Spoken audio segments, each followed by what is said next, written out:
चलने से बहुत जल्दी आप ईश्वर के समीप पहुंच जाओगे। वो नाम जप करते हुए किसी से और ईश्वर से भी कोई चाह ना रखना, बहुत जल्दी भगवत प्राप्ति हो जाएगी। हम तुम्हें एक ऐसा मार्ग बताते हैं जो चलने पर बहुत जल्दी भगवत साक्षात्कार करा देता है। किसी से भी और ईश्वर से भी कोई चाह ना रखो, बहुत जल्दी भगवत प्राप्ति हो जाएगी। नाम जप करते हुए कोई चाह ना रखो, बहुत जल्दी भगवत प्राप्ति हो जाएगी।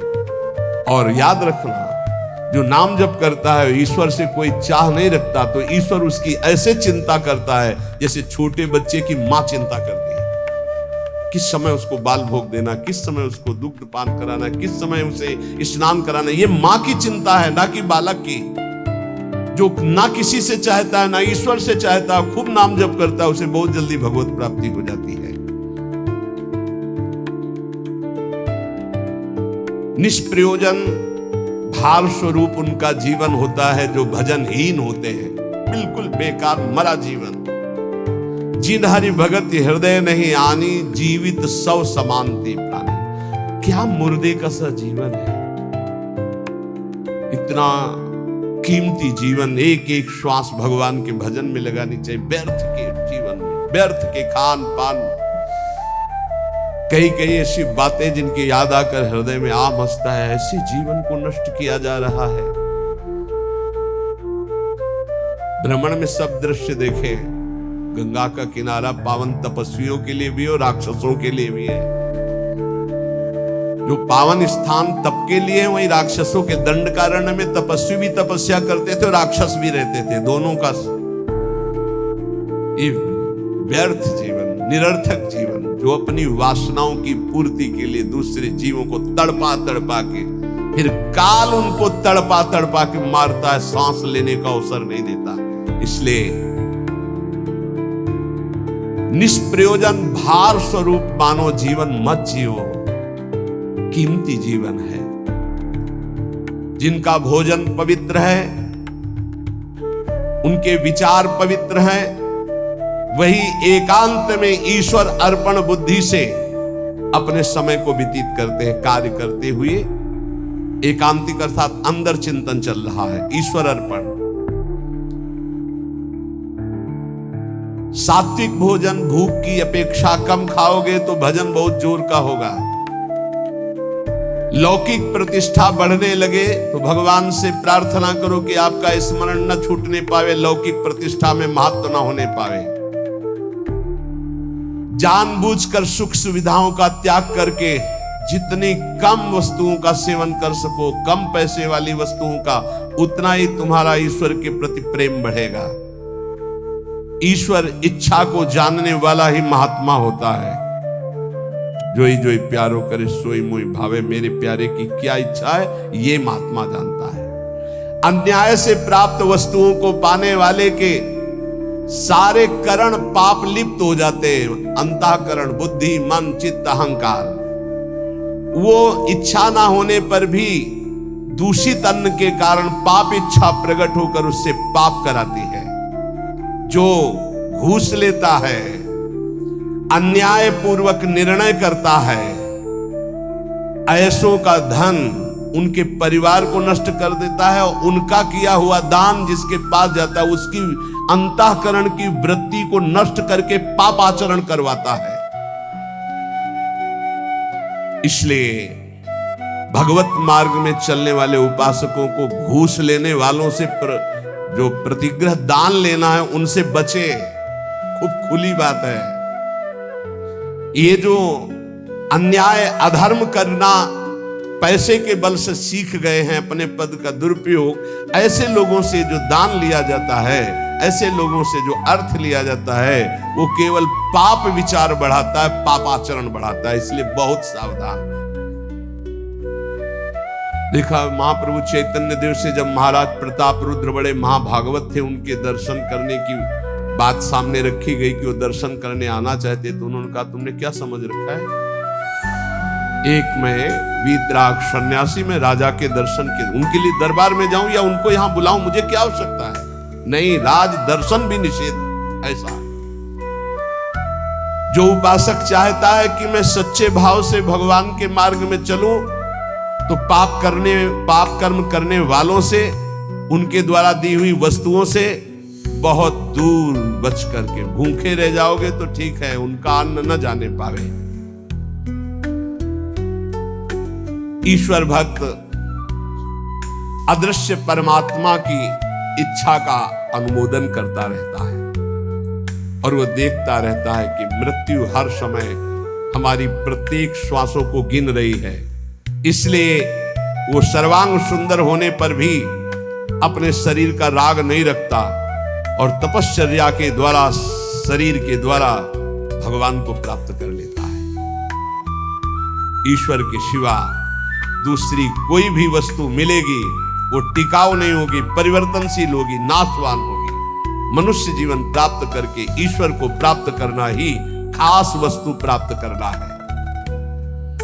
बाहर से निर्धन देखने वाला उस नाम जापक को नहीं जानता कि कितना बड़ा धनी सर्वलोक महेश्वर भगवान को अपने अधीन किए रहता है, जो निरंतर नाम जप करते हुए बाहर से निर्धन रहता है। तुम बाहर से निर्धन दिखते हुए अंदर से महान धनी हो यदि नाम जप करते हो, और ये बाहर से जो धनी दिखाते हैं अंदर से खोखले हैं, इनके पास अहंकार गर्व के सिवा कोई सच्चिदानंद बात नहीं है। इसलिए ईश्वर का अवलंबन अर्थात भगवान की शरणागति, ऋषि मुनि भक्त जनों के द्वारा जो दिए गए वचन, उनका मनन, खान पान पवित्र जगह से, हिंसा और निंदा करने वालों से बिल्कुल बचो, उनका कोई भी शब्द या भोजन या संग ना आने पावे, निषिद्ध विषयों से दूर रहो, कुछ भी भोगने की इच्छा उठे उसको दबाकर रौंद डालो। ये तब भगवत प्राप्ति की योग्य बनता है। जो महात्मा आचार विचार परायण होकर धर्म में चले हैं उन्हीं के अनुसार चलो। सत्कार्यों में स्थिति प्राप्त करने के लिए उन महात्माओं का अनुसरण अत्यंत आवश्यक है। इस जगत में प्रभु के समान कोई सच्चा सहायक नहीं है। मूर्तिमान प्रभु के सहायक स्वरूप ये महापुरुष जन है, इन्हीं का आश्रय ले लो, इन्हीं के पीछे चलो तो सतमार्ग का दर्शन हो जाएगा। सतमार्ग पर चलाने के लिए ही पहली पीढ़ी जो हमारे गुरुजनों की है उसका अनुसरण करना है। महाजनों गतेन सपंथा, संसार केवल फंसाने वाला है, महापुरुष ही केवल मुक्त करने वाले हैं। कल एक भगत कह रहे थे, हमारे पिताजी ने कसम खवाया कि वृंदावन गए तो तुम्हें हमारी कसम है, हमारा मरा मुख देखोगे। कसम का मतलब ही बोले आपको गाली देते हैं। उनका धन्यवाद, कम से कम गाली दे रहे, साफ तो नहीं दिया। दक्ष ने साफ दे दिया नारद जी को, नारद जी को साफ दे दिया। कब? जब उनके पुत्रों को बाबा जी बना दिया। भगवान के मार्ग में जब प्रशस्त कर दिया दक्ष के पुत्रों को, तो दक्ष जी ने जल हाथ में लिया। जब नारद जी गए तो ये नहीं पूछा कि क्या हाल चाल, कहा मैं साफ देता हूं, हमारे पुत्रों को भगवत मार्ग में लगा दिया, तुम 2 घड़ी से ज्यादा कहीं जिंदगी में टिकी ना पाओ। 2 घड़ी का मतलब होता है 48 मिनट। बोले इतने में तुम बहुत बड़ा काम कर देंगे, 48 मिनट में तुम बाबा जी बुला देंगे भगवत मार्ग के प्रति। बोले आपके प्रवचन सुनकर हम माला जप करते हैं, बाणी पाठ करते हैं, थोड़ा तिलक लगा लेते हैं वृंदावन की, तो वो कहते हैं हमारे लड़के को बर्बाद कर दिया इस नाम लेके। बात सही है, जो अपनी श्वासों को व्यर्थ में बर्बाद करते हैं, शराब पीते हैं, मांस खाते हैं, बेविचार करते हैं, गंदे आचरण में चलते हैं, क्या कैसे माता पिता हैं इस बात के लिए राजी हैं कि मेरा बेटा नरक जाए? इस बात के लिए राजी कि मेरा बेटा गलत आचरण करे, और वही शराब पी के जब आवे तो 2-4 मुझे थप्पड़ मार के घर से बाहर करे? ये आचरण? अगर माता पिता को भगवान मानकर उनकी सेवा करो। वो कह रहा था कि आप अपराध भर हमको ना बोध कराएं, तो एक बार अंदर से इच्छा कि अपने बाप को उठा के पटके और खूब धुलाई। तो हम कहा अगर हमें मित्र मानते हो तो एक शब्द भी कटु मत बोलना।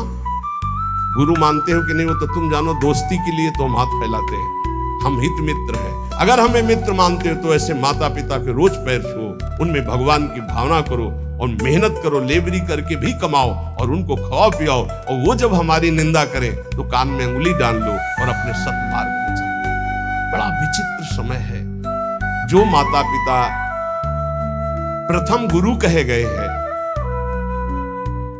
भगवान के मार्ग में चलाने वाले या सतमार्ग में चलाने वाले या संसार में कदम हमारे जो बढ़े, धन्य है वो माँ जो अपने रक्त को दुग्ध बनाकर मुझे पान कराकर इतना बड़ा किया।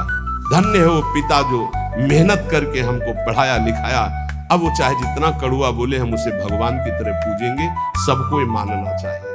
उनकी वृद्धावस्था वो कुछ भी बोल सकते हैं, बड़े लोग हैं, हमें उनकी सेवा करनी और सतमार्ग में चलना है। तो यहां कह रहे कि महापुरुषों के सिवा अपना कोई सतमार्ग बताने वाला नहीं, इसलिए संतों की बात को मानना चाहिए। वो अहेतुकी मित्र हैं, तुम्हारा अमंगल नहीं कर सकते हैं। इस जगत में प्रभु के समान कोई सच्चा सहायक नहीं, और प्रभु ही महापुरुषों के रूप में प्रेरित करते हैं आकर के अपने मार्ग को। इसलिए मन को सत्य मार्ग में चलाने के लिए पहली सीढ़ी संत महापुरुषों के वचनों के आधार पर चलो।